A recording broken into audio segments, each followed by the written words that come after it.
जय हिंद दोस्तों। मैं वीरेंद्र चकियाला द एजुकेशन पॉइंट के इस डिजिटल प्लेटफॉर्म पे आप सभी का स्वागत करता हूं। उम्मीद करता हूं आप सब लोग स्वस्थ होंगे और अपनी अपनी तैयारी को बेहतरीन कर रहे होंगे। दोस्तों, हरियाणा सीईटी का हमारा एग्जाम हो चुका है और उसके बाद हमारे सामने जो वैकेंसी है वो है दिल्ली पुलिस की। तो देर ना करते हुए, क्योंकि सीईटी में हमने इसका बहुत बड़ा नुकसान उठाया है कि हमने टाइम रहते हुए तैयारी जो है उसकी शुरुआत नहीं की थी। तो टाइम रहते हुए दिल्ली पुलिस की शुरुआत करते हैं। और हमारे इस आपके इस मतलब कि फैमिली पे, जो हमारी द एजुकेशन पॉइंट की जो फैमिली है, उस पे हम दिल्ली पुलिस का पूरा जो बैच है वो फ्री ऑफ कॉस्ट यूट्यूब पे आपको प्रोवाइड करवाएंगे और कंटेंट वही होगा, उसी लेवल का होगा जो आपको पेड कोर्सेज के अंदर मिलता है। तो मैं आपको जो है इंडिया जी के जो है अपनी उसमें आपकी सहायता करूंगा, आपकी मदद करूंगा। और सबसे पहले इंडिया जी के हम शुरुआत कर रहे हैं ज्योग्राफी की। और ज्योग्राफी में मैं आपको सबसे पहले एस्ट्रोनॉमी यानी कि खगोल शास्त्र जो है वो मैं आपको करवाने वाला हूं। एस्ट्रोनॉमी, एस्ट्रोनॉमी जिसको हिंदी में अपन कहते हैं भाई क्या, खगोल शास्त्र। ठीक है। खगोल शास्त्र क्या होता है, एस्ट्रोनॉमी क्या होती है, इसकी डेफिनेशन क्या होती है, ये अगर किताबी डेफिनेशन के हिसाब से हम जाएंगे तो हम कंफ्यूज होंगे और हमारे किसी काम की नहीं है। क्योंकि हमारा जो एग्जाम है वो रिटन फॉर्मेट नहीं होने वाला है, ऑब्जेक्टिव फॉर्मेट है। तो हमें मोटा मोटा ये मालूम होना चाहिए कि एस्ट्रोनॉमी या खगोल शास्त्र होता क्या है। आप जो भी देख रहे हैं, चाहे धरती है, चांद है, सूरज है, बाकी के जो भी तारे हैं, है ना, ये पूरा का पूरा ब्रह्मांड जो है, इसका जो अध्ययन किया जाता है, इसकी जो स्टडी की जाती है, उसी ब्रांच को हम एस्ट्रोनॉमी यानी कि खगोल शास्त्र के नाम से जानते हैं। क्लियर है। और आप सब लोगों ने शायद कहीं ना कहीं सुना होगा या फिर देखा होगा रात के टाइम, कि रात के टाइम जब आप खुले आसमान को देखते हैं तो आपको असंख्य तारे दिखाई देते हैं। और ये जो तारे दिखाई दे रहे हैं, इन तारों का एक जो समूह होता है वो आकाश गंगा कहलाता है। और ऐसी अरबों की संख्या में हमारे पास आकाश गंगाएं हैं। और उन्हीं से मिलके हमारा पूरा ब्रह्मांड जो है, पूरा यूनिवर्स जो है वो बना हुआ है। तो इसलिए हमें सबसे पहले, अगर हमें एस्ट्रोनॉमी या ब्रह्मांड को समझना है, तो हमें सबसे पहले समझना होगा तारे को यानी स्टार को, कि एक तारा जो है, एक स्टार जो है, उसकी फॉर्मेशन कैसे होती है। तो देखिए, शुरू करते हैं हम कि एक जो स्टार है उसकी फॉर्मेशन किस तरीके से होगी। तो जो आपका तारा होता है, मैं नेक्स्ट स्लाइड कर लेता हूं, ये लीजिए। तारे की जो शुरुआत होती है, तारे के निर्माण की, एक जो स्टार होता है, एक दो जो तारा होता है, उसका जीवन काल, उसकी जो लाइफ साइकिल है, वो कुल मिला के वैसी ही है जैसी हम इंसानों की होती है। इसका क्या मतलब है सर?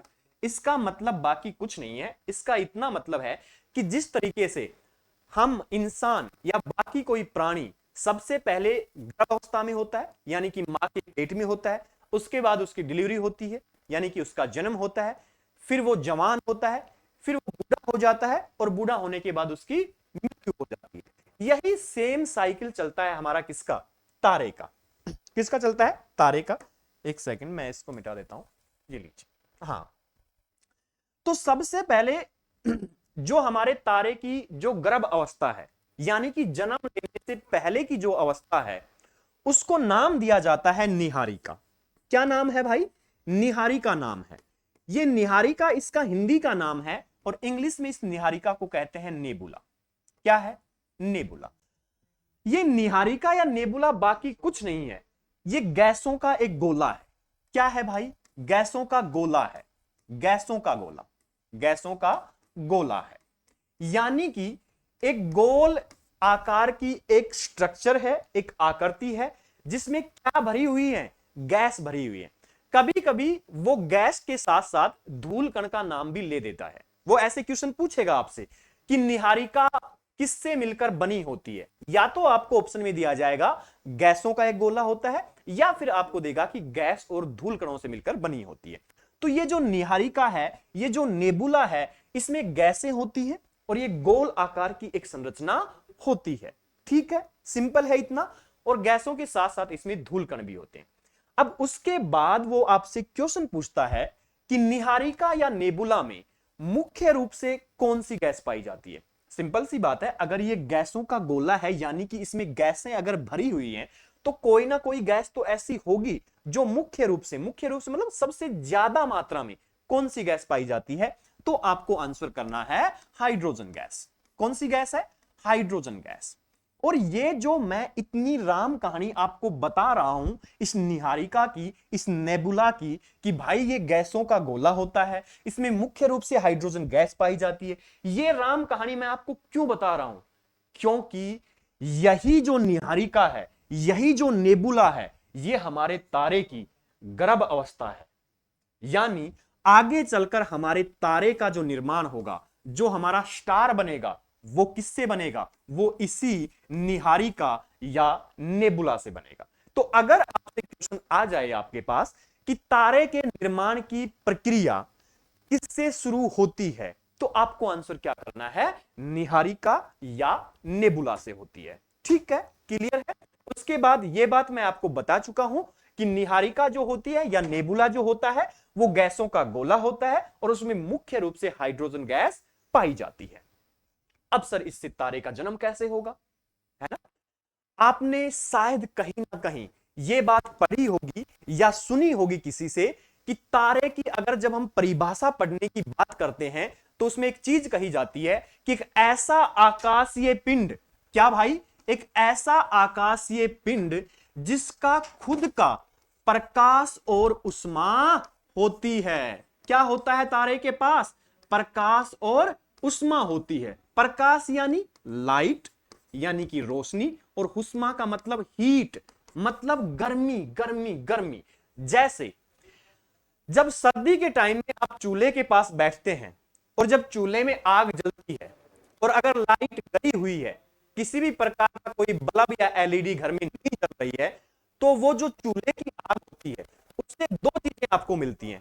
पहला, आपको रोशनी मिलेगी, उसके आसपास की चीजें आपको दिखाई देनी शुरू हो जाएंगी चूल्हे की आग से। और दूसरा, जब आप सर्दी के टाइम में बैठेंगे चूल्हे के पास तो आपको सर्दी कम लगेगी। क्यों? क्योंकि उस चूल्हे की आग से हमें क्या मिल रहा है? उष्मा मिल रही है, हीट मिल रही है। यही बात कह रहा है, इससे ज्यादा कुछ नहीं है। तारा एक आग का गोला है, मोटा मोटा हिसाब यह है। और आग से क्या मिलती है? आग से हमें प्रकाश और उष्मा मिलती है, और यही चीज जो है वो तारे से मिलती है। तारे की परिभाषा यही है कि जो आकाशीय पिंड हमें प्रकाश देगा और उष्मा देगा वो क्या कहलाएगा? वो तारा कहलाएगा। तो अब ये जो गैसों का गोला है, जो निहारिका है, जो नेबुला है, इसमें आग कैसे लगाई जाए? अब आप में से कोई ज्यादा ही मतलब कि ऐसे खागड़ टाइप का आदमी होगा, बोल देगा ठीक है, वो चलते हैं, लाइटर लेके चलते हैं और जला देते हैं गैसों को। गैस तो जलती है, क्योंकि आपने घर में सिलेंडर में जलती हुई गैस देखी है, बिल्कुल जायज बात है। तो मेरे भाई वहां पे जाओगे कैसे? अभी जब आगे जाके हम पढ़ेंगे हमें पता चलेगा कि हमारा जो सूरज है वो हमसे कितनी दूरी पे है? 25 करोड़ किलोमीटर। कितनी दूरी पे है? 25 करोड़ किलोमीटर, जो हमारे सबसे नजदीक का तारा है। जाओगे कैसे? समझ आ रही है बात? तो फिर कैसे आग लगेगी? कैसे हो गया क्या दोस्तों? जैसे मैंने आपको बताया कि ब्रह्मांड के अंदर बहुत सारे तारे हैं, असंख्य तारे हैं, और एक आकाश गंगा जो होती है उसमें हमारे पास 100 अरब तारे होते हैं मित्र। कितने होते हैं? 100 अरब तारे हो जाते हैं एक आकाश गंगा, एक गैलेक्सी के अंदर। और इस ब्रह्मांड के अंदर ऐसी 100 अरब गैलेक्सी मौजूद हैं, तो तारों की कोई कमी नहीं है। फिर आप कहोगे कि सर एक बात बताओ, इस हिसाब से चारों तरफ रोशनी रोशनी होनी चाहिए थी रात के टाइम, क्योंकि हम तो भारी संख्या में क्या देख रहे हैं? तारे देख रहे हैं। मेरे भाई ये जो 100 अरब गैलेक्सी है ना, ये हमारे ब्रह्मांड का केवल 1% हिस्सा है। मतलब 99% जो हिस्सा है ना ब्रह्मांड का, वो खाली है, खाली। बहुत बड़ा है ब्रह्मांड। कहीं यूं सोचो कि हाँ यो धरती, यो सूरज, यो चांद, यो फलाना, यो हो गया ब्रह्मांड, है ना? ऐसा नहीं है बिल्कुल भी। ठीक है, तो फिर इस तारे के अंदर, इस निहारिका के अंदर, इस नेबुला के अंदर आग लगेगी कैसे? वो आग लगेगी जब ये गैस के कण आपस में टकराएंगे। बार बार क्या करेंगे? आपस में बार बार टकराएंगे। क्यों टकराएंगे सर? इनका माथा खराब है क्या? अरे माथा खराब नहीं है इनका। रीजन क्या है कि कोई भी पार्टिकल जो है, किसी भी चीज का जो अणु है, आप अभी गैस को समझ रहे हैं, हम गैस की बात करें तो अभी इतना समझ लो कि जितनी भी गैसें हैं वो हमेशा डांस करती रहती हैं, मूवमेंट करती रहती हैं, गति करती रहती हैं। ठीक है, तो हमेशा, क्योंकि ये जैसे मान लो ये एक पार्टिकल है, ये एक कण है, ये एक कण है, ये एक कण है, ये एक कण है, ये आपस में हमेशा गति करते हैं, और जब गति करेंगे तो एक दूसरे से टकराएंगे। आप कहेंगे सर कैसे टकराएंगे? अरे मान लो मैं एक कमरे में 100 आदमी इकट्ठे कर दूं और सभी की आंखों पे पट्टी बांध दूं और कहूं कि आपको रुकना नहीं है, हमेशा चलते रहना है, मूवमेंट करते रहना है, तो आप एक दूसरे से टकराओगे या नहीं टकराओगे? कहोगे सर बिल्कुल टकराएंगे, हम तो बार बार टकराएंगे। ऐसे ही ये गैस के कण हमेशा बार बार आपस में टकराते रहते हैं, एक दूसरे के साथ मूड फोड़ते रहते हैं, सिर खाते रहते हैं। क्लियर है? लेकिन यहां पे क्या है कि ये जो गैसों का गोला है इसका साइज बहुत बड़ा है। तो जब साइज बड़ा होता है तो जो गैस के जो कण हैं वो आपस में कम बार टकराते हैं। जैसे मान लो एक तो मैं आपको 10 बाई 10 के कमरे में 100 आदमी बिठा खड़े खड़े कर दूं, और एक मैं 200 बाई 10 बाई 10 की बजाय जो है 100 बाई 100 मीटर की, मतलब एक बड़े हॉल के अंदर, बड़े ग्राउंड के अंदर अगर मैं उन्हीं 100 आदमियों को लेके जाऊं तो ज्यादा बार कहां टकराएंगे? आप कहेंगे सर छोटे से कमरे के अंदर। क्यों? आदमियों की संख्या उतनी है और जगह छोटी हो गई। तो ये जो गैसें हैं यहां पे, इनका आकार जो है, इस गोले का आकार जो है वो बड़ा है। अगर इस गोले का आकार किसी वजह से छोटा हो जाए तो ये गैस के कण एक दूसरे के पास पास आ जाएंगे, और जब पास पास आएंगे तो ये जल्दी जल्दी एक दूसरे से टकराना शुरू कर देंगे। उससे क्या होगा? जब कोई भी दो चीज आपस में टकराती है बार बार, तो उससे क्या होता है? टेम्परेचर बढ़ता है, तापमान बढ़ता है। आप कहोगे गुरु जी कैसी मजाक कर रहे हो? मजाक नहीं है। कभी लोहार को लोहा पीटते हुए देखा है? लोहार क्या करेगा कि लोहे का एक सरिया लेगा और उसको ऊपर हथौड़े से पीटेगा, और वो जैसे जैसे उसको पीटता जाता है वो लोहे का सरिया लाल होना शुरू हो जाता है, और थोड़ी देर में वो जो गोल लोहे का सरिया था वो कैसा हो जाता है? बिल्कुल फ्लैट हो जाता है, बिल्कुल चादर जैसा बन जाता है। क्यों? क्या किया? वहां पे आग थोड़ी लगाई थी किसी ने। जब हमने पीटा उसको तो ये जो लोहे का सरिया था और वो जो हथौड़ी थी, उन दोनों आपस में एक दूसरे के साथ बार बार टकरा रहे थे। टकराने की वजह से टेम्परेचर बढ़ रहा था, तापमान बढ़ रहा था, और तापमान बढ़ने से वो जो लोहा है वो गर्म हो गया, और गर्म होके वो क्या हो गया? चपटा हो गया, फ्लैट हो गया। यही यहां पे होगा कि जब ये छोटी जगह के अंदर ये गैस के कण आ जाएंगे ना, तो ये जल्दी जल्दी एक दूसरे से टकराएंगे, और जब जल्दी जल्दी एक दूसरे से टकराएंगे तो टेम्परेचर जल्दी जल्दी बढ़ेगा, और जब जल्दी जल्दी टेम्परेचर बढ़ेगा तो हम आगे जाके देखेंगे कि इनके बीच में एक प्रक्रिया होगी नाभिक के संलयन करके, और उससे आग लग जाएगी इसके अंदर, इस गैस के गोले में। आपने कहा बिल्कुल सही बात है, अच्छी बात है, कोई दिक्कत वाली बात नहीं, लगा देंगे हम आग। आग लगाने के लिए तो हम पैदा हुए हैं। लेकिन ये बताओ, ये जो गैस का गोला है जिसका आप कह रहे हो बार बार कि इसका साइज बड़ा है, इसका साइज छोटा कैसे होगा? इसका साइज छोटा कैसे होगा?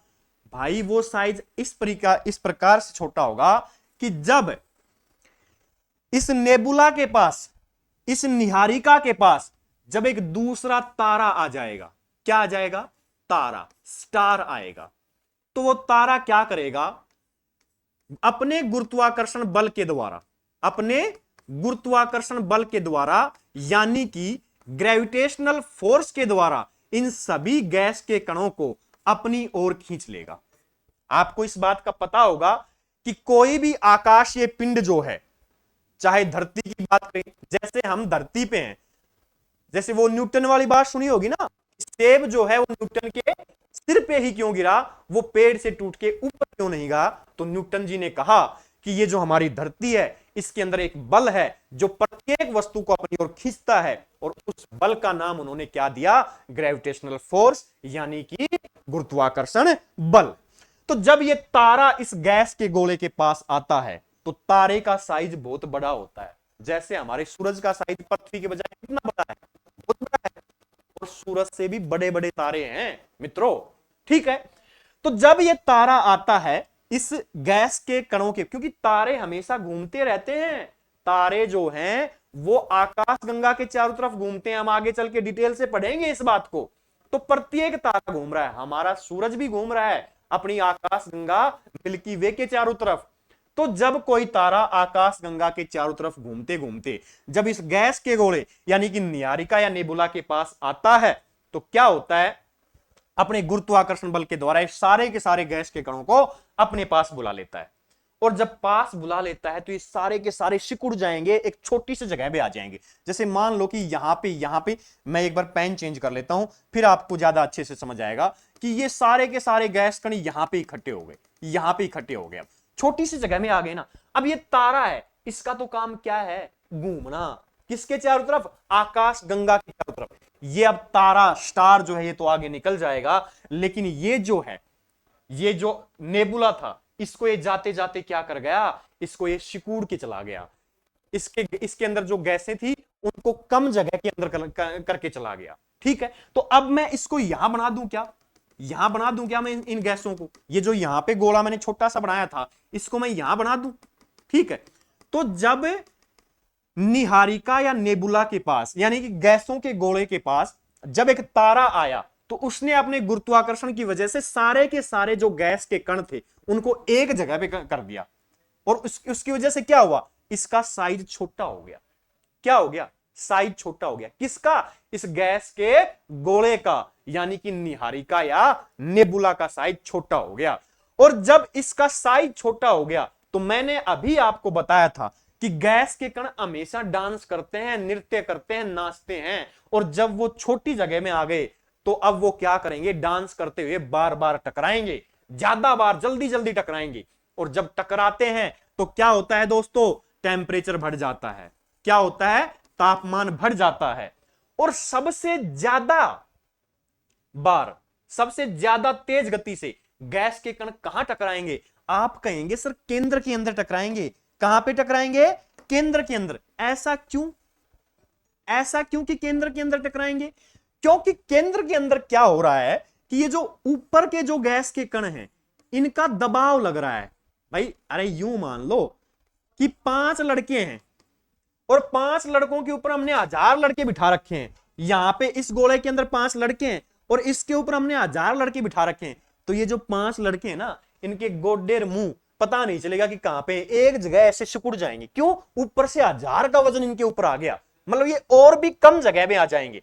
तो यहां पे इस केंद्र के अंदर जो गैस के कण होते हैं वो सबसे ज्यादा नजदीक होते हैं, इसलिए ये सबसे ज्यादा जल्दी जल्दी टकराएंगे। और सबसे ज्यादा जो टेम्परेचर बढ़ेगा वो कहां बढ़ेगा, इस निहारिका, इस नेबुला के केंद्र के अंदर बढ़ेगा। क्लियर है क्या, इतनी बात क्लियर है। और जब इसकी केंद्र का, इसके सेंटर में जब टेम्परेचर बढ़ता है और बढ़ते बढ़ते कितना पहुंच जाता है दोस्तों, इसका टेम्परेचर जो है वो पहुंच जाएगा कितना, इसको मिटा दूं मैं, ठीक है, इसका टेम्परेचर पहुंच जाएगा आपका कितना, 1 करोड़ डिग्री सेल्सियस। कितना, 1 करोड़ डिग्री सेल्सियस। किसका तापमान, जो हमारे पास निहारिका या नेबुला जो था उसके केंद्र का तापमान पहुंच गया। कितना, 1 crore degree Celsius. 100 degree Celsius पे पानी है ना, ऐसे मतलब कि भाप बन जाता है पूरा का पूरा, है ना।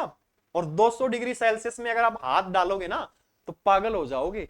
इस नेबुला, इस निहारिका के केंद्र के अंदर कितना तापमान हो गया है, 1 करोड़ डिग्री सेल्सियस हो गया है। तो इसको मैं निम्न तापमान कहूं या उच्च तापमान कहूं, यानी इसको लो टेम्परेचर कहूंगा या हाई टेम्परेचर कहूंगा। नुकोगा गुरुजी हाई तोबा, हाई तोबा, हाई टेम्परेचर का तो कोई दिक्कत वाली बात नहीं है।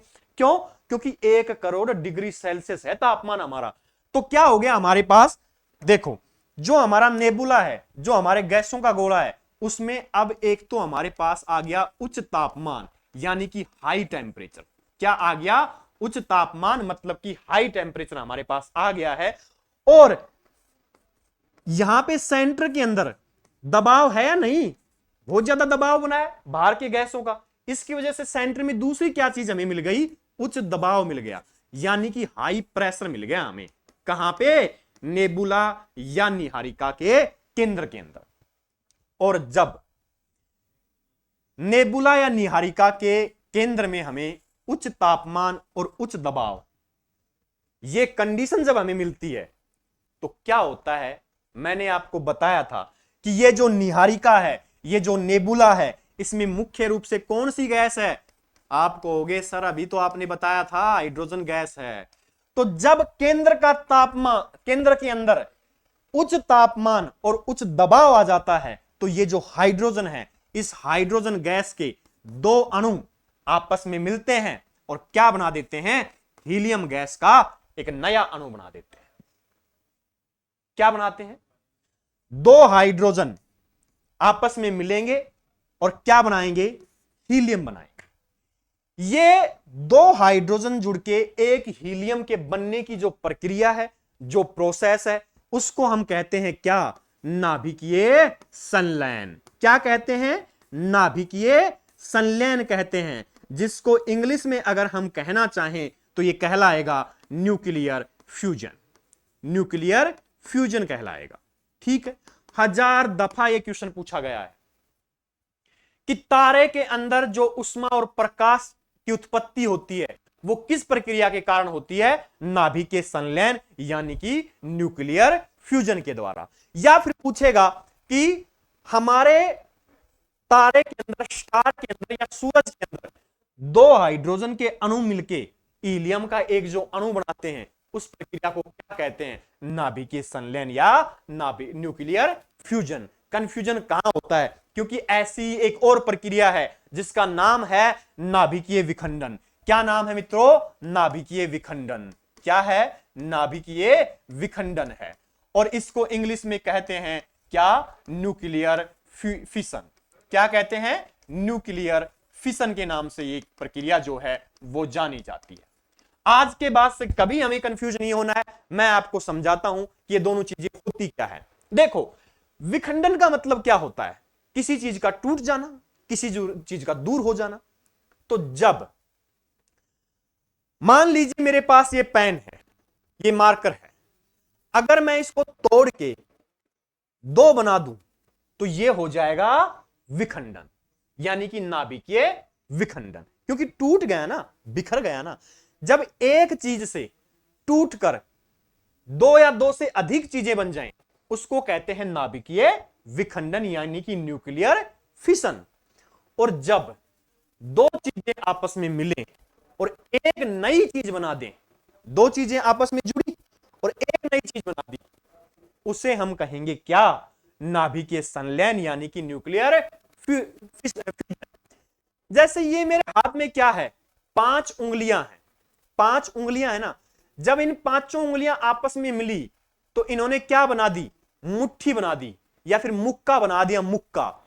तो ये कितनी थी, 5 उंगलियां थी और पांचों ने मिलकर एक चीज बनाई ना, एक मुट्ठी बनाई। तो ये क्या हुआ, आप कहेंगे सर ये नाभिकीय संलयन हो गया।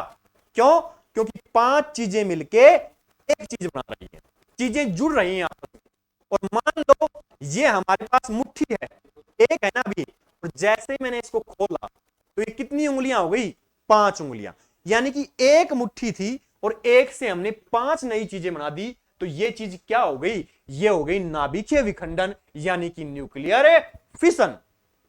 तो हमारे नेबुला यानी निहारिका के केंद्र में क्या हुआ है, हमने देखा है कि दो जो हाइड्रोजन हैं वो आपस में मिले हैं और उन्होंने नया क्या बनाया है, एक हीलियम बनाया है।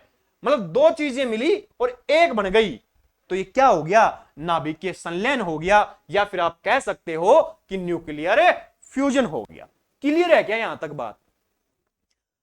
अब इसके आगे आप कहोगे सर जी ठीक है, हो गया, नाभिकीय संलयन हो गया, दो हाइड्रोजन मिल गए और वो हीलियम बनाने लग गए, तो फिर क्या हुआ। अभी भी इसमें प्रकाश और उष्मा तो नहीं आई, क्योंकि प्रकाश और उष्मा तो तब मिलेगी जब आग लगेगी, जब आग लगेगी। और वो आग कैसे लगेगी, जब भी कोई दो चीजें आपस में जुड़ती हैं या कोई चीज टूटती है तो उससे एनर्जी रिलीज होती है, ऊर्जा रिलीज होती है। जैसे मान लो एक गाड़ी इधर से आई, एक गाड़ी इधर से आई, दोनों टकराई, टकराते ही गाड़ी बिल्कुल आगे से खत्म हो जाती ना, क्यों, वरना तो यूं होता कि एक ये आई एक ये आई, आराम से ऐसे रुक जाती एक दूसरे के सारे, रुक भी सकती थी ना। कम स्पीड पे लेके आओगे रुक जाएगी, कोई नुकसान नहीं होगा। ज्यादा स्पीड पे लेके आओगे तो क्या होगा, नुकसान हो जाएगा, गाड़ी खत्म हो जाएगी, टूट जाएगी। क्यों, क्योंकि जितनी तेज गति से दो चीजें जुड़ती हैं जितनी तेज गति से कोई चीज टूटती है, जैसे बॉम्ब, बॉम्ब जब टूटता है तो बहुत फास्ट गति से टूटता है, तो उतनी ही एनर्जी, उतनी ही ऊर्जा जो है वो रिलीज होती है, ठीक है। और यहां पे जो ऊर्जा है, यहां पे क्या हो रहा है, हमारे केंद्र के अंदर दो हाइड्रोजन मिल रहे हैं और एक हीलियम बना रहे हैं, ठीक है, मतलब दो चीजें जुड़ रही हैं। तो जब दो चीजें जुड़ेंगी तो क्या होगी, ऊर्जा यानी कि एनर्जी रिलीज होगी।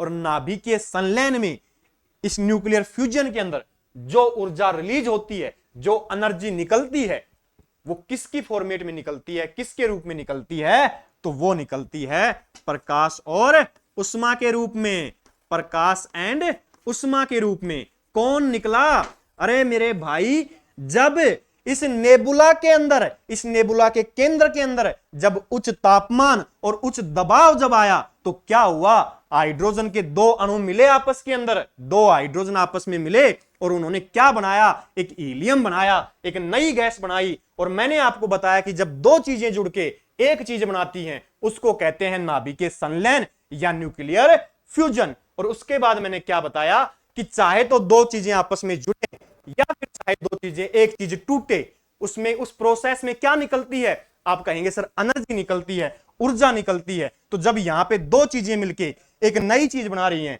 नाभिकीय संलयन के अंदर, तो यहां पे भी एनर्जी निकलेगी। और ये जो एनर्जी निकलेगी ये किसकी फॉर्मेट में निकलेगी, आप कहेंगे सर प्रकाश और उष्मा के रूप में। आ गई प्रकाश उष्मा हमारे नेबुला के अंदर, आ गई ना। और तारे की क्या परिभाषा थी कि तारा ऐसा आकाशीय पिंड होता है जिसका अपना प्रकाश और अपनी उष्मा होती है। हमने नेबुला के अंदर हम ले आए प्रकाश और उष्मा। जैसे ही इस नेबुला के अंदर हम क्या लेकर आए, हम प्रकाश और उष्मा लेकर आए। एक सेकंड, मैं नेक्स्ट पेज पे कर देता हूं। जैसे ही ये हमारी क्या थी, ये हमारा शुरू में गैसों का गोला था। समझना एक बार अब इस बात को, शुरुआत में हमारे पास गैसों का गोला था, ये बहुत बड़े साइज में फैला हुआ था। और जब इसके पास एक दूसरा तारा आया, क्या आया, तारा आया, उसने अपने ग्रेविटी के कारण, अपने गुरुत्वाकर्षण बल के कारण सारे के सारे गैस के कणों को अपनी ओर खींचा और इनको एक छोटे से आकार के अंदर क्या कर दिया, सिकोड़ के रख दिया। यानी कि ये जो गैसें हैं ये अब कहां आ गई, इतने से छोटी सी जगह के अंदर आ गई। और गैसों का क्या गुणधर्म है, गैस के कण क्या करते हैं, हमेशा नाचते रहते हैं, डांस करते रहते हैं। जब डांस करेंगे तो बार बार टकराएंगे, जगह जितनी ज्यादा छोटी होगी उतनी ज्यादा जल्दी टकराएंगे। और सबसे ज्यादा जल्दी कहां टकराएंगे, आप कहेंगे सर केंद्र के अंदर, क्योंकि ऊपर के गैस के कणों का क्या लग रहा है, दबाव लग रहा है, जिसकी वजह से सबसे नजदीक गैस के कण नेबुला के केंद्र के अंदर होंगे। और जब केंद्र में सबसे ज्यादा बार टकराएंगे जल्दी जल्दी, और तापमान कितना पहुंचेगा, आप कहोगे सर 1 करोड़ डिग्री सेल्सियस। तो उच्च तापमान और उच्च दबाव के कारण, क्योंकि इस नेबुला के अंदर मुख्य रूप से कौन सी गैस थी, हमें पता है ये हाइड्रोजन गैस थी। जब ये हाइड्रोजन गैस जो है, इसके दो अणु जो है, यानी कि दो हाइड्रोजन आपस में मिलेंगी और क्या बना देंगी, एक हीलियम का अणु बनाएंगी। यानी कि दो चीजें जुड़ रही हैं और एक नई चीज मिल रही है हमें उसके प्रोडक्शन के रूप में। तो इसको क्या कहते हैं, आप कहेंगे सर नाभिकीय संलयन कहेंगे। क्या कहेंगे, नाभिकीय संलयन कहेंगे, यानी कि न्यूक्लियर फ्यूजन कहेंगे। और चाहे दो चीज आपस में जुड़े, चाहे एक चीज टूटे, ऊर्जा निकलती है, एनर्जी निकलती है। यहां पे जब दो चीजें यानी कि दो हाइड्रोजन मिलकर एक हीलियम जब बना रही हैं, तो वहां पे जो एनर्जी निकलती है वो किस फॉर्मेट में निकलेगी, आप कहेंगे सर उष्मा एंड प्रकाश के रूप में निकलेगी, यानी कि लाइट और हीट के रूप में निकलेगी। और जैसे ही इस नेबुला के अंदर क्या आया, प्रकाश और उष्मा आया, मेरे मित्रों क्या बन गया, तारा बन गया, स्टार बन गया, हो गया हमारे तारे का जन्म। तो ये थी तारे के जन्म की कहानी। इससे आगे की जो क्लास होगी उसमें हम पढ़ेंगे कि इसकी जवानी किस तरीके की रहेगी, इसमें बुढ़ापा कैसे आएगा और उसके बाद इसकी मौत किस तरीके की होगी। अब यूं करना है, क्लास को लो, बढ़िया छठी की रात के बूंदिए खाओ तारे के जन्म के, और फिर हम कल इसकी क्या करेंगे, 13वीं करवा देंगे। ठीक है, आज की क्लास में इतना ही मित्रों। आपका बहुत बहुत धन्यवाद मुझे सुनने के लिए। अपने आप को स्वस्थ रखिए और अपनी तैयारी को बेहतरीन करते रहिए। मिलते हैं नेक्स्ट सेशन के अंदर। धन्यवाद।